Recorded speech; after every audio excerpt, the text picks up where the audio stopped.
right now. Like if it wasn't for Twitter, we just wouldn't have 90% of this information. We wouldn't be hearing about these dudes being hung. We wouldn't be hearing about this 11 girls experience, or you'd be hearing the watered down version, right? And Twitter is also simultaneously our biggest enemy because it is now nothing but just negativity on like a fucking crazy scale. It's like a cycle, and it like seeps into your brain over and over again. And I was sitting in the crib and I was just like, oh my God. I brought up that story earlier. I could be the dude who sees her walking and looks like she needs some help and wants to pull up and help. But we're starting from a place of mistrust that's so deep that she, rightfully so, should turn me away and therefore is at the mercy of the elements. So it's like, if Maitreya, you're walking down the street and I want to be a dude who's like looking out for you and is like, hey, like, is everything all good? Like, you look distraught or whatever's going on. There has to be a level of alert first before you're able to communicate anything that may actually put you in more danger than where you're already at. And I'm really struggling to figure out what do we do.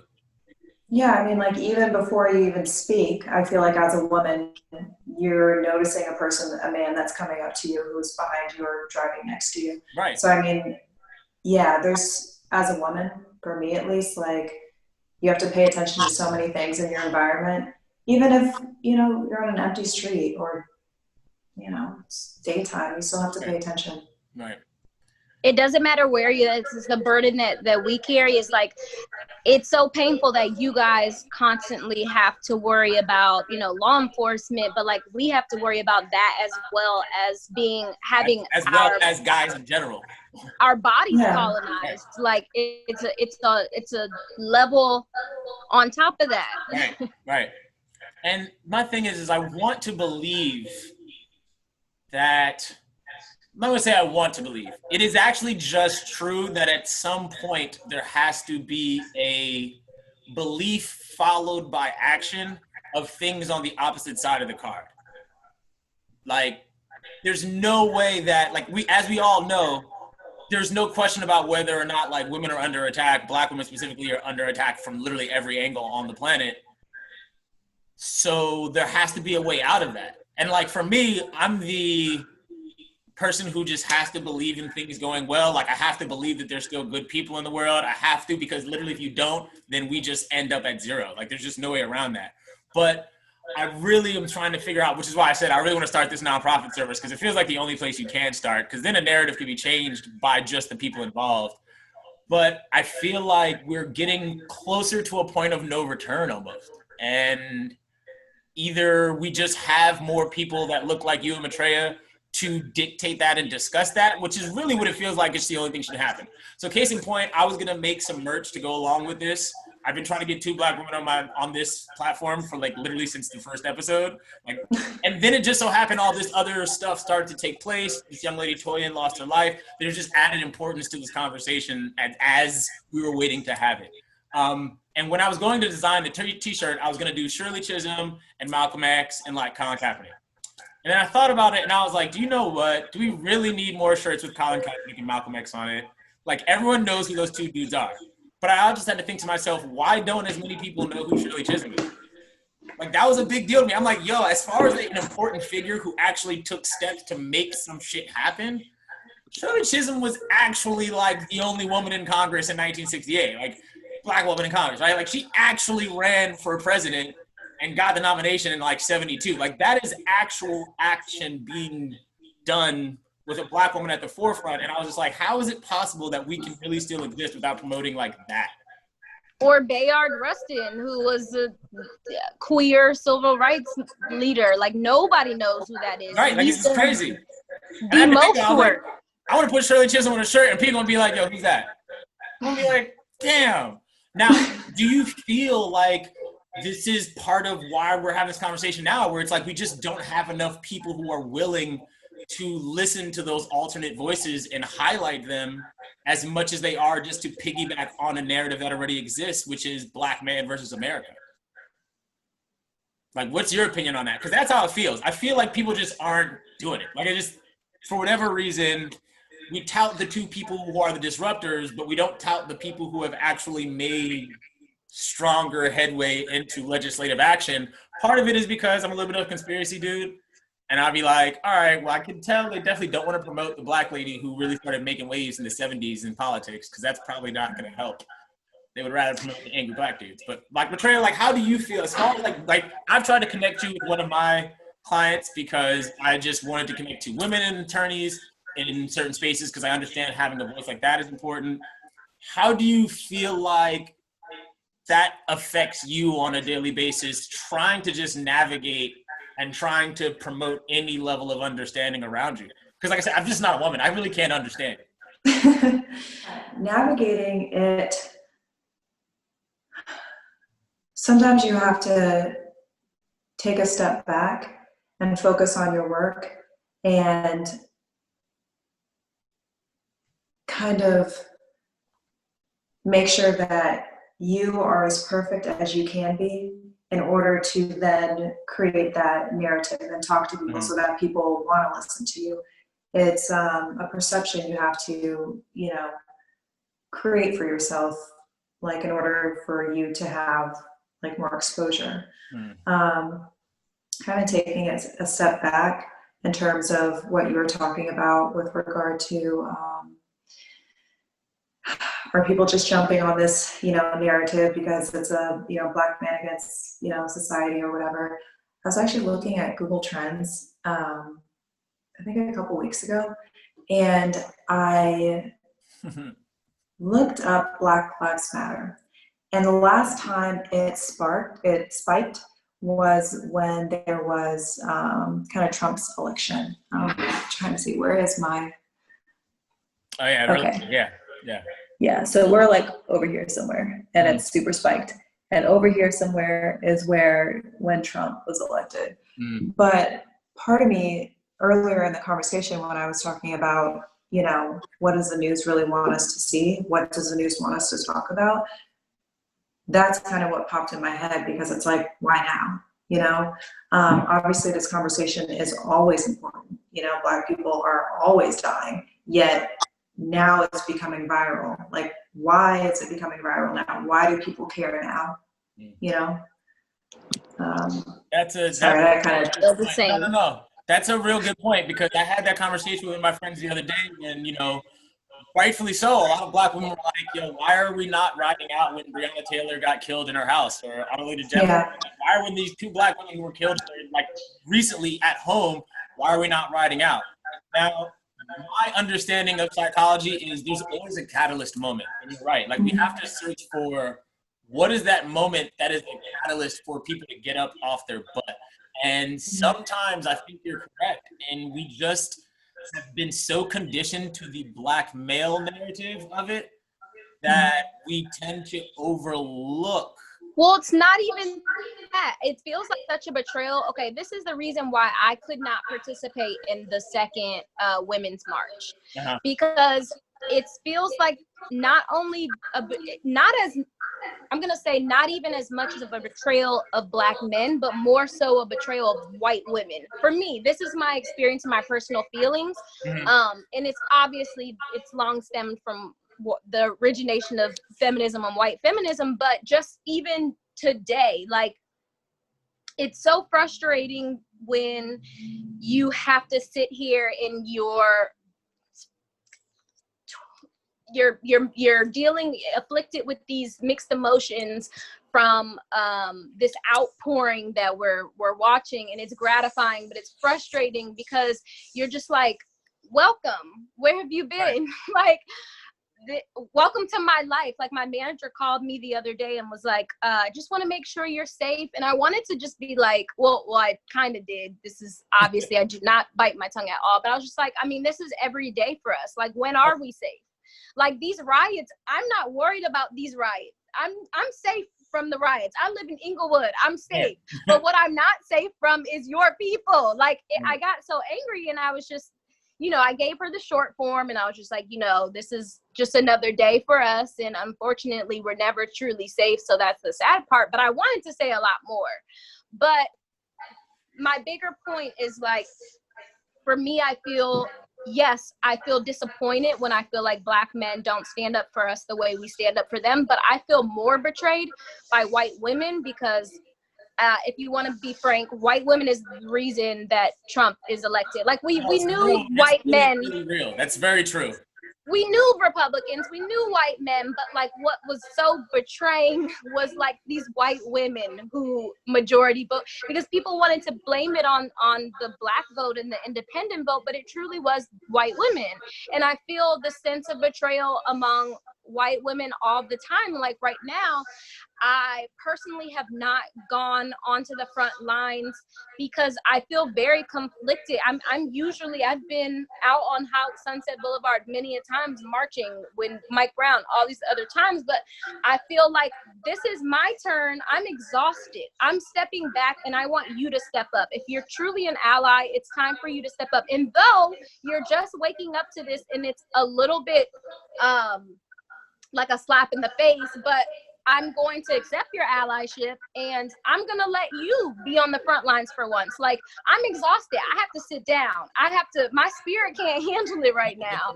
So for me, that it's black men, but it's also very much white women for me. You said something that was really interesting, Miatrai, if you want to chime in on it, specifically, which was at some point you have to be able to take a break and somebody else has to take over. And even if that person is just now waking up, you also have to be willing to accept it. Yeah. And I feel like we're at this dangerous tipping point where, are we missing out on allyship for the sake of sticking to being upset about how we got here? Or are we actually going to accept new allies, even if they just woke up tomorrow? Because I told somebody, I was like, yo, let's say a dude was a terrible person for 20 years of his life. And if 1 year after all this happened, that dude decides to become an advocate for black women everywhere, are you going to say that that dude should not be allowed to be an advocate? Because that's kind of exactly how it starts. And like I told my friends, I was like, just make sure when you're at work, if the people around you are starting to open their ears, you have to be willing to let them. Like, but are they only an advocate when it's caught on video? Like, I'm sorry that I'm like the pessimistic. No, but that's real. Like that's all very real. Like that is very, very real. It feels like we're constantly screaming, believe us every time. And because something so graphic was caught on video, all of a sudden, all of these white people are waking up to this. And it's like, it's just like women shouldn't have to be victimized every time they're raped. Black people shouldn't have to be white people shouldn't be in disbelief every time we say you guys are killing us. Right. Like it shouldn't take a graphic video. It's ridiculous to me. I mean, not that I don't accept it. I accept it from all areas. Listen, if you're an ally, come. I will send you articles and books to read to educate yourself. I'm truly accepting of it, but I also I'm accepting mentally and emotionally that I have a right to be exhausted right now. Exactly. And let things play out for my own personal sanity so that, I mean, it's a marathon, it's not a sprint. And I'm acknowledging that right now. I'd like to see what allies are going to do to help. Miatrai, so like when you're working in these immigration cases and you're listening to these people and you're trying to represent these people, you kind of have to deal with that exact thing, right? Like there is a real level of opposition that comes on the other side of anything you do professionally, but then there's also the personal investment that comes along with it. Like is that like, again, like all the other muscles where you have to kind of practice being able to hear both sides? Is that the way you think you go about it? Or Yeah. So at times I feel like somebody that has multiple jobs in one job, like I am working with a company who is just, thinking about the financial aspect and how to boost the U.S. economy. And also, they care about the individual, but they're also they're really strongly how do we, make our company better? I'm working with the foreign national and maybe the family, and they're worried because, of what's going on in the U.S. So they're like, how long can we actually stay here? So it's a lot of hats that I have to wear, and kind of taking it back to, allyship and, when people are ready, so some people just don't know about the issue at all because they've just never learned about it. Like, I went to, you know, predominantly white schools all my life, and I feel like I'm learning a lot as of this past month or two. So it's like, I feel like my head has just been stuck in the sand or something. It's kind of embarrassing. But people wake up, people begin to notice things when they're ready. And you can't push people, you know, because then that creates tension and can cause issues. But when people are ready, they're ready. And if you're not ready to accept that, that's fine. Yeah. You know, like, just let people do their thing. Yes, we are in one of the most unique, challenging times, I think. It's crazy because I was telling somebody recently how, like, you could just write a whole book on the first 20 years of this decade alone. I mean, 20 years of the new millennium alone, and it would be volume. Of 2020 alone. 2020 has been the most ridiculous thing ever, but like the conversations that are necessary to be had, reason for having this conversation here, start with the actual people experiencing them, which seems like such a simple place to start that I just am finding it harder and harder to believe that we even have the discussion. Like, racism exists, sexism exists. Women are under attack by men. So inherently, obviously, Black women are under attack by Black men. Like, that's a real ass thing. We could at least start there and then try to build out of it. But like you were saying, some people, for whatever reason, I've tried to learn not to impose my own frustration into like why people seem to not be able to get like simple contact. And it's like, we have to somehow, I guess, start at zero, right? Like, that's really like the only way to go at this point. Things have dissolved so far. Everyone has to be willing to say, none of us know shit about the other person realistically. We could see it going on around us, but as you say, whatever tint your eyes is seeing these events with based off of your experiences is exactly where you're going to come from, which is why it's hard to have diversity conversations without the people who are going through the experience. You can't say person of color because an Asian American's experience is not a Black American's experience and vice versa. I hate to say this, but it's true. We wouldn't have this movement if it wasn't for other cultures being on the front lines and getting their ass beat just like Black people. Like, if it wasn't for the little white girls out there protesting, getting billy clubbed up, we would not be seeing legislation change. So we have to have diverse conversations, but those conversations have to be diverse in themselves, which means more than just having the one token Black lady in the room when we're writing a show. So we could be like, hey, Nina, does that sound funny? Yeah? Yeah, we thought so. Cool. Like, yo, that's insane. And I'm struggling to find solutions, but I think it does start there. I just think in addition to obvious, the obvious channel law is with legislation and everything, but also curriculum. Like, it's amazing to me, and I know and I understand the privilege of having grown up in a very diverse, predominantly Black area, going to an HBCU liberal arts college and then going to USC, which is completely the opposite. I acknowledge that privilege, but the one thing that the takeaway that is ridiculous to me is that I go into the world and realize that I'm very much in the minority because I understand about the African diaspora, or I understand about women's studies, or I understand now starting to understand about financial literacy because that was not ingrained in me as a child. But like, I feel like curriculum, because we're taught, obviously, I mean, American history is just ridiculous. Like, we're taught Black history from the start of, if we're lucky, slavery, and most of the time civil rights movement, and it's like, that's it. It's ridiculous. But I'm saying, like, just because I am a woman and am a part of the African diaspora, that should not be the only reason why I'm interested in studying that. And it should be required curriculum, and we should be learning it way earlier than college. No, I mean, absolutely. That would inform so many, it just would inform so many perspectives, and people wouldn't feel like there's so many ignorant people and you're just waking up to things because you're taught it at a young age. And we're taught such skewed versions of what our history is to make it palatable. And that's ridiculous. And I feel like history books should be burned at this point. No, they have to be rewritten by somebody who just isn't the same person. Like, I was speaking to this, and I want to get you guys' opinion on this. I told everyone 2024 is going to be the most important election of our lifetime, because that's when we have a chance to reset everything. As far as like candidates go, like just period. Like that, Joe Biden is a placeholder for the sake of just not having like, the lesser of the two evils. Right. Like, I mean, even Hillary was the lesser of two evils. Although I also told people, which are not about to have happen, is a woman get elected after a black dude. I was like, it's just too much change for America too fast. I knew this was going to happen. First of all, the overcorrection always happens in politics. In 8 years of some Democratic person who tries to save the economy and unite people and blah, blah, blah, blah, blah. And then people go right back to being so comfortable that they forget to stay active in the political arena, and then they let it slip back into the hands of the idiots, and then they destroy the whole thing all over again.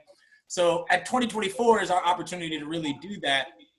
And I wonder if we just need more, like I was saying before, curated information sources, but also, like you said, involvement a little earlier on, because like we are really lucky.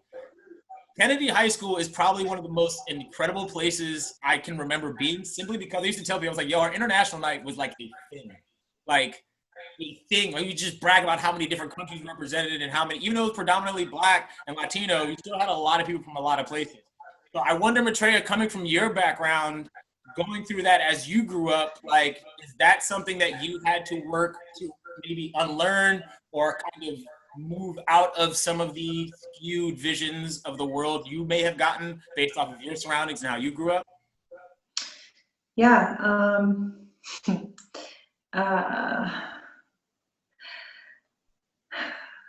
I feel like I'm just learning as if I've never learned any history, you know? Now, like with everything that's going on, like I'm thinking about it a lot more. I'm educating myself more. And I'm not leaning on somebody to just kind of feed me the information anymore. I'm actually like Googling stuff, as you saw. Like, yeah, no. So yeah, the schools I went to, I was like one of a couple, you know, diverse kids. So yeah, it's just not anything I really thought about until recently. It's interesting because I have a few friends who are teachers, like young Black males who are teachers specifically. And I always talk about like how lucky those kids are to have those dudes. Yeah. Right? Because their experience, if you're a 60-year-old teacher right now and you're in high school, one, just generationally, you have nothing in common. You're just not going to be able to relate to the kid who grew up with social media. Like, you're just not. But if you're the 32, 33-year-old young Black dude, not only do you relate to kids who can look like you and therefore change their ability to be receptive to this new information, you're also going to give them a version of the world that isn't skewed by like generations of whitewashing or diluting or downplaying of different events. And I feel like it starts, like you were saying, Nina, there, right? Like, one of the nonprofits I was working on was trying to increase the penetration rate for the lower 5,000 performing high schools into some of the top 200 universities. And I struggled at first with the idea to work on it because, you know, we do need to funnel a lot of kids through the HBCU system, but we also need to make a dent in the other places where they're not represented, because if the divide just continues to stay there, then there won't be a realistic view of the world after it, right? So like I chose to go to Ohio State because I was like, you know what? I was lucky enough to grow up in a place that I was able to see people like me and other people of color all the time. I could go to this HBCU, and that was just my decision, right? Like, there's nothing wrong with not doing that, but I was just like, let me just go here and see what it's like. There it is, super uncomfortable. But that discomfort allowed me to look at things a little bit different and also enlighten some of the Black people in that situation. I stayed on the African-American learning floor, basically the Black floor, in my dorm. But it was just like having that conversation we were talking about before, being the kid from the East Coast who had a whole different viewpoint of the world from a diverse setting versus being the kid who grew around nothing but Black people in this Midwestern hood setting, clashing with all these people who grew up with only white kids in their setting, and therefore having no exchange of information, ideas, or culture, leads to a place now, like Nina was saying, where people are acting like they're just waking up. And I'm like, because people have the luxury, Nina, of just changing the channel, of just not having the conversation at home, of just not having to talk about it when they go to sit in their boardroom because no one in the boardroom is going to challenge that idea. So it's difficult, but I don't think it's impossible. As you guys have pointed to, as far as your experiences and how we get to where we're hopefully going to go, I would hope that this helps a lot because, and you know, as you were kind of discussing, the inclusion starting with one person and then bringing other people along is really important in that regard. Definitely. Miatrai, do you think that's something that you are actually like, just to go back real quick, that's something that you're conscious of in your arena? Like, are you conscious of making sure you're having or bringing up those conversations that, like you said, they're avoiding certain buzzwords when you're around you and stuff? Like, do you kind of see yourself now having to become that bridge? Yeah, so I actually did it recently. Yeah. And on face value, it was taken very well. But in the back, it caused a lot of meetings to be held like this. Wow. Because, yeah, and to go all the way up because there aren't many that look like me at my firm at all. So not much diversity. They're, you know, trying to create more diversity now because our clients are requiring it. Like they're not going to send you business unless, you know, you have, you know, some diversity and not just like some person to stick there and be like, oh, there's my diverse case. Like somebody who's actually speaking, somebody who's doing the work, you know? So I feel like that's really pushed larger firms to be more diverse. But yeah, I've definitely started to chat a little bit. Every arena has its way of getting it done. Luckily, for me, people already pay me to tell them what to do anyway, so they're going. So I was like, you already decided you wanted me to tell you what to do, so I'm gonna tell you everything, and we're just gonna rock with that. And I'm lucky to be in that position. And I feel like when we are in positions like that, Nina, you being a storyteller and writer yourself, and you know, Treya in your arena as well, I feel like it's really imperative on us to make sure we do that. Otherwise, there just isn't going to be any impact. So I'm glad I got you both to come on. Thank you so much for joining me. I'm gonna edit this down. I'm gonna send y'all both a shirt. I mean, y'all can also pick that up if y'all want to hold the homie down. But my Shirley Chisholm shirt when it comes in. I'm getting my sample in this weekend, and then I'll make them available. So thank you guys. Have a fantastic evening. This was so helpful. Thank you for having us. Of course, anytime. Yay! And yes, Nina, I'm definitely going to throw it in there that you're doing the setting off for me. Have a good night, ladies. Okay, good All night. right. Have a good one. Bye.